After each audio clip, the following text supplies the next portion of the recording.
머리와 꼬리가 없는 뱀이 제3차 세계대전을 일으킨다. 1999년 남아프리카 공화국에서 한 권의 책이 출간되었다. 이 책은 세계적으로도 큰 화제를 불러일으켰다. 이 책은 바로 남아프리카 공화국의 유명 예언가 니콜라스 반 렌스버그의 예언서였다.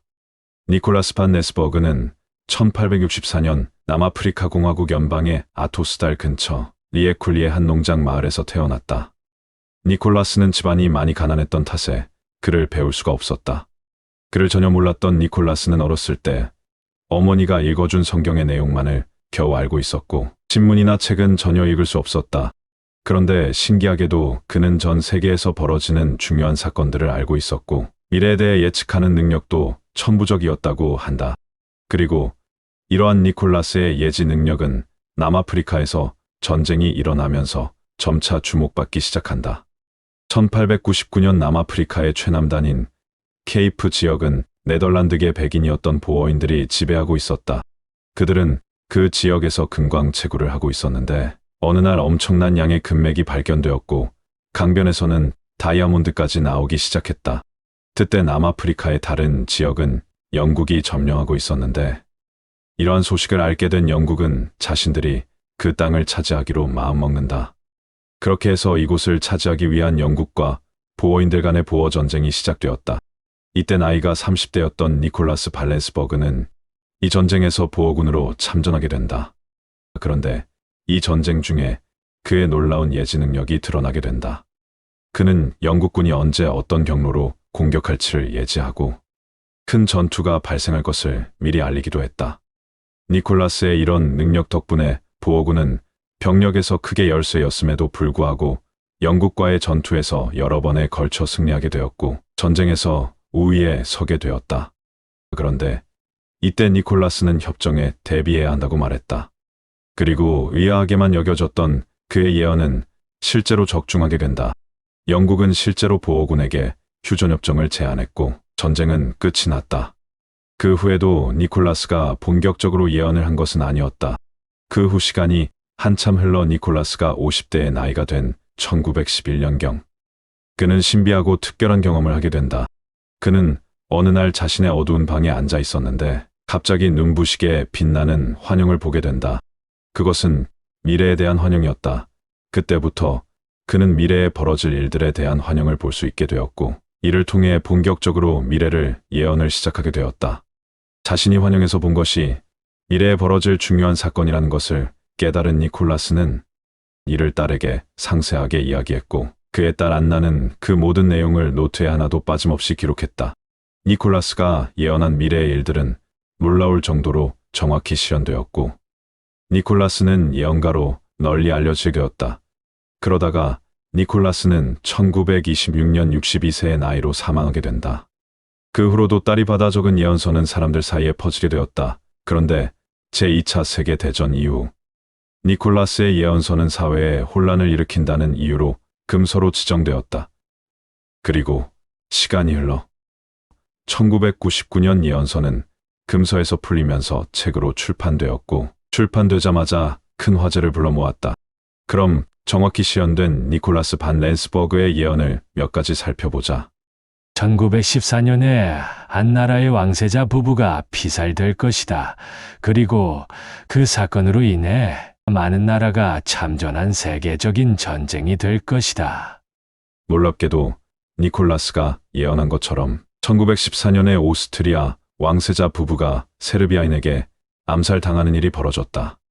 그러자 이에 격분한 오스트리아의 선전포고로 전쟁이 시작되었다. 그리고 각 나라가 자신의 이익에 따라 전쟁에 가세하면서 제1차 세계대전이 일어나게 되었다. 또한 1917년 에이즈 창궐을 예언한 그는 에이즈 성병 때문에 특히 많은 흑인들이 죽는다고 예언했다. 그는 이 전염병이 아프리카에서 시작돼 세계에 전역으로 퍼지게 된다고 예언했다. 그는 더불어 에이즈가 성적으로 타락한 인류에 의해 발병되며 그 때문에 많은 사람들이 죽게 된다고 설명했다.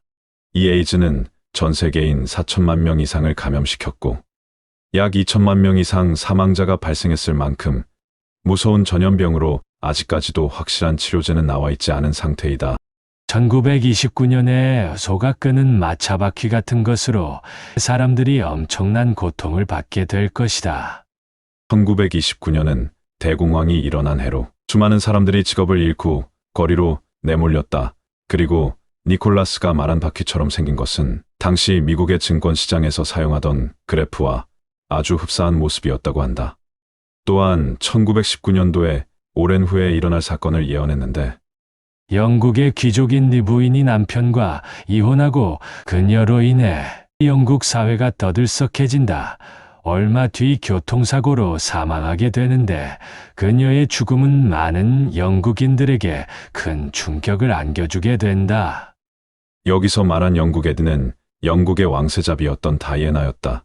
그녀는 이혼한 후 왕실에 대한 인터뷰와 스캔들 등으로 전 세계에 큰 주목을 받았다.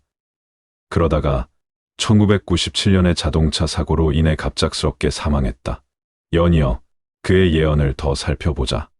남아프리카 공화국은 다시 흑인이 통치하는 나라가 될 것이다. 남아프리카 공화국은 오랜 시간 동안 백인들에 의해 지배되었고 원주민들은 인종차별에 시달렸다. 그러다가 1994년 넬슨 만델라가 흑인 최초로 남아프리카 공화국의 대통령으로 선출되면서 니콜라스의 예언은 현실이 되었다. 이번에는 러시아에 관한 예언이다. 체르노빌이 죽음의 땅으로 변한다. 대형 참사가 일어나 수많은 사람들과 동물들이 죽을 것이다. 1986년 체르노빌에서 사상 최악의 원전 누출 사고가 발생했다. 이 사고로 인해 많은 동물과 사람들이 죽었고 니콜라스의 예언처럼 체르노빌은 생명이 살 수 없는 곳이 되었다. 이처럼 니콜라스의 예언은 아주 놀랍게 실현되었다. 그러자 사람들은 니콜라스의 예언 중에서 아직 이루어지지 않은 미래에 대한 내용에 큰 관심을 가지기 시작했다. 미래에 대한 예언은 크게 두 가지로 나뉜다. 우선 첫 번째 예언은 일본에 관한 예언이다. 일본은 지진으로 인해 파멸할 것이다. 니콜라스는 일본의 대규모 지진이 발생할 것이고 이로 인해 일본이라는 나라는 파괴될 것이라고 예언했다. 그리고 나머지 예언 하나는 전 세계와 인류에 대한 중대하고도 무서운 내용이다. 그의 예언을 살펴보자. 여기에서 그는 노스트라다무스와 에드거 케이시가 예언했던 것처럼 제3차 세계대전을 예언해서 놀라움을 주고 있다. 미래에는 인류에게 세 번째로 발생하는 커다란 전쟁이 시작된다. 이때에는 매우 무서운 전염병도 창궐하게 될 것이며 많은 사람들이 목숨을 잃게 될 것이다. 러시아와 유럽 사이의 갈등이 깊어지면서 전쟁이 일어난다. 미국과 독일, 영국 등이 연합하여 러시아와 싸운 뒤 제3차 세계대전이 발생할 것이다. 전 세계가 전쟁의 광풍에 휘말리게 되고 이는 인류에게 매우 끔찍한 결과를 초래할 것이다. 이때 이 아래로 죽음과 파괴의 씨를 뿌리는 무시무시한 전기광선 무기가 생겨날 것이다. 즉 레이저를 무기화할 것이다. 이 전쟁은 인류의 마지막 전쟁이 될 것이다. 니콜라스는 3차 세계대전에 대해 예언하면서 이 전쟁이 인류의 마지막 전쟁이 될 것이라고 언급했다. 그래서 일부에서는 이것이 3차 세계대전으로 인한 지구 종말을 의미하는 것이라고 주장하기도 한다.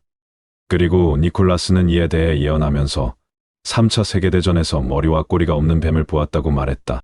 니콜라스도 이것이 정확히 무엇인지 알 수 없었기 때문에 딸에게 자신의 설명 그대로를 기록해달라고 요청했다고 한다. 니콜라스가 본 머리와 꼬리가 없는 뱀은 무엇일까? 이에 대해서는 전쟁에 사용되는 신무기 혹은 핵미사일을 의미하는 것이라는 의견이 많다. 예언에서처럼 레이저 무기가 개발되어야 3차 대전이 일어날 것인데 그 역시 레이저를 무기화하는 개발이 조만간 이루어질 듯 싶은 마음에 당장이라도 3차 세계대전이 일어날 것만 같다. 니콜라스가 남긴 미래에 대한 예언은 이처럼 무시무시한 3차 세계대전에 대한 경고로 끝을 맺는다. 그의 딸이 받아 적은 예언서 원본은 현재 남아프리카 공화국의 리히텐버그 박물관에 보관되어 있다.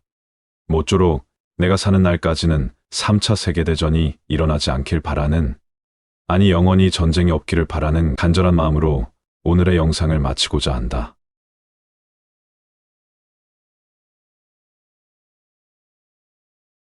세계의 미스테리는 파도 끝이 없는 샘물처럼 인류가 존재하는 한 계속 생겨나고 있다. 오늘은 디퀴스 델타와 카노 섬에 위치한 코스타리카에서 발견된 거의 완벽에 가까운 원형의 돌 구슬에 관한 영상을 소개하겠다. 그 유래와 출처를 알 수 없어 하늘에서 떨어진 것이 아니냐는 말이 나올 정도라고 한다. 세계 7대 미스터리에 속한다는 코스타리카의 거대 돌 구슬은 지난 1930년대 코스타리카 정글 깊숙한 곳에서 완벽한 구형을 이루는 거대 돌들이 발견됐다.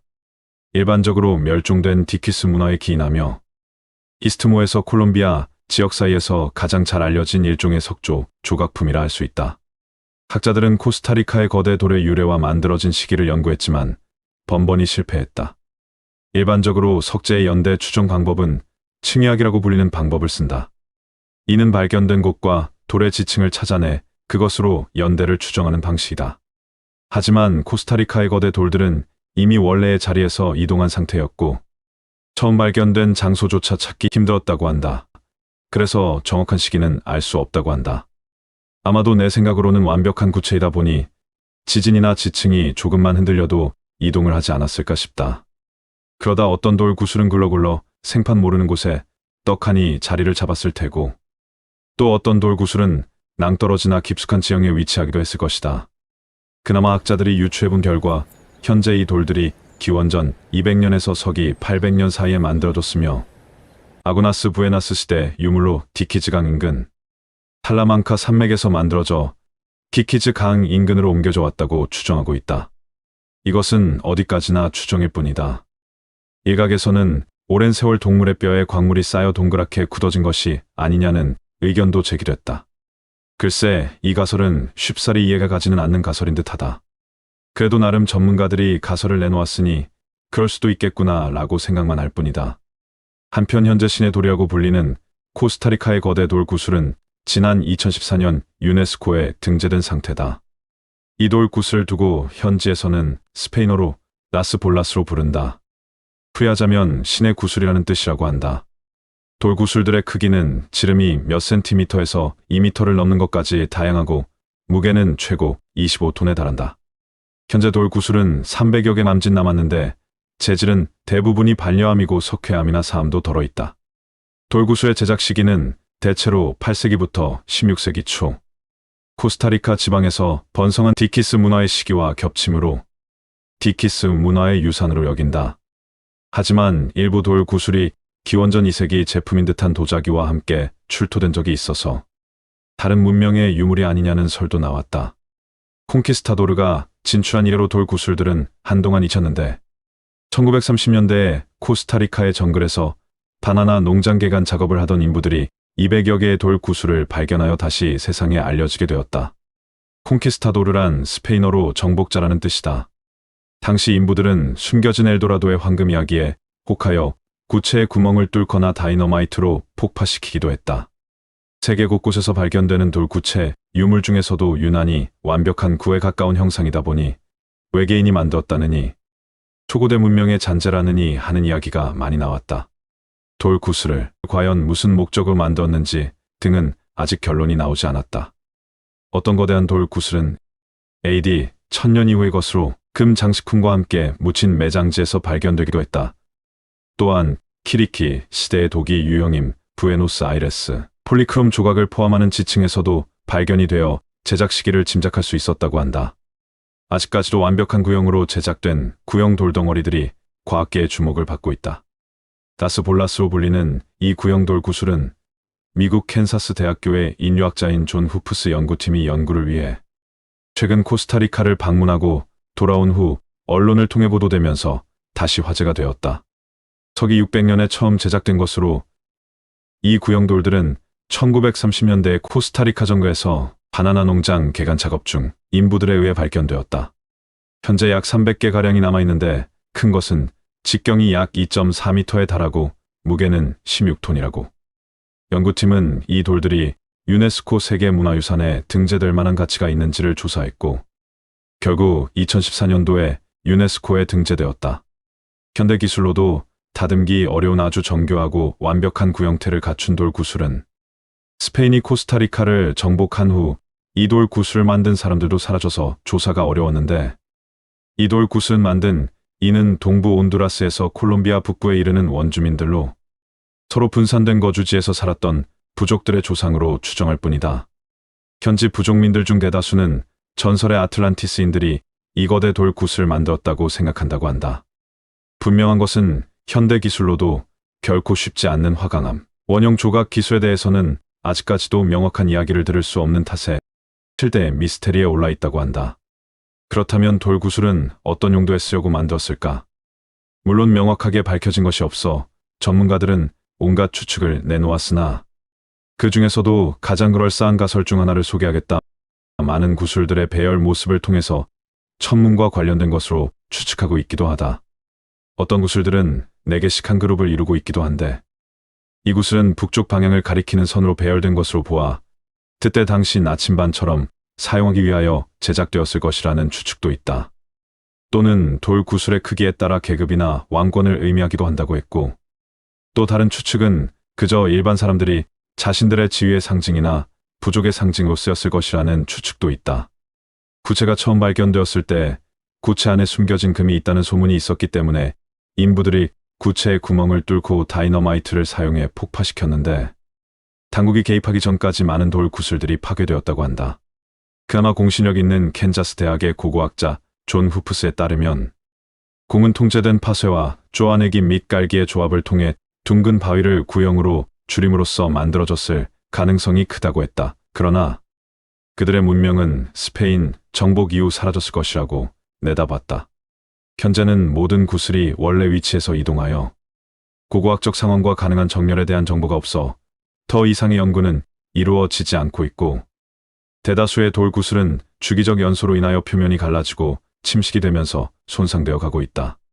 구형 돌 덩어리들은 영화 인디아나 존스에 등장한 후 일반인들의 관심을 끌기도 했는데 외계인이나 과거 고도 문명이 만든 것이라는 주장도 있었지만 어떤 용도로 어떻게 만들었는지 등에 대한 결론은 내려지지 않은 상태이다. 지극히 개인적인 생각인데 혹시 거인족들이 사용했던 포화는 아니었을까? 내가 앞서가도 너무 앞서갔는지는 모르겠지만 반지의 제왕에서 오크족들이 저런 포환을 쏘는 것 같아서 혹시나 하는 마음에 내 의견을 넌지시 피력해 보았다. 이러한 생각을 하게 된 동기가 음모론자의 주장이 있었기 때문이다. 조금은 허무맹랑한 이 가설에 따르면 돌구슬은 타라의 대포알이라고 한다.